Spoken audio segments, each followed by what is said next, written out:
योजना कागदावर सांगून पूर्ण होत नाही, फक्त भाषण करून काय काम उभं राहत नाही, एकमेकाची टिंगल करून एकामेकाच्या विषयावर बोलून काय काम होत नाही। आपल्या सगळ्यांना माहिती आहे, हे काम करायचं असेल तर राज्यामध्ये सरकार आपलं असलं पाहिजे। आणि राजाभाऊ होते म्हणून शेतकऱ्यांची पाण्याची बार्शी उपसा सिंचन योजना पूर्ण झाली।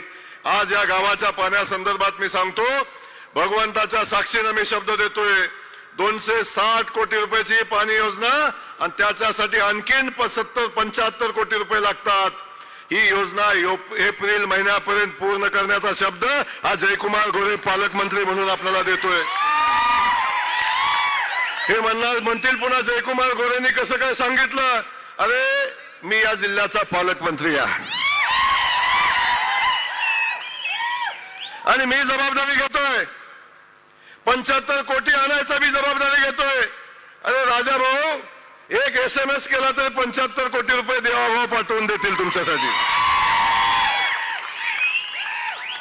तुम्ही कुणाला SMS करणार सांगा मला?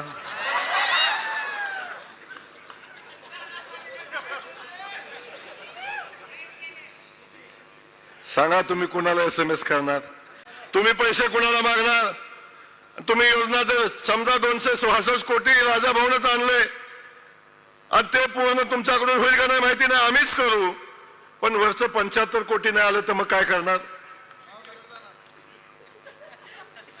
मंदिर बांधलं, मंदिराला शिखर केलं, शिखराला कळस नसला तर कसं करणार मंदिर होणार? ती करण्याची क्षमता फक्त आणि फक्त राजाभाऊ मध्ये, दुसऱ्या कोणामध्ये नाही, हे बार्शीकरांना मी या ठिकाणी सांगतोय।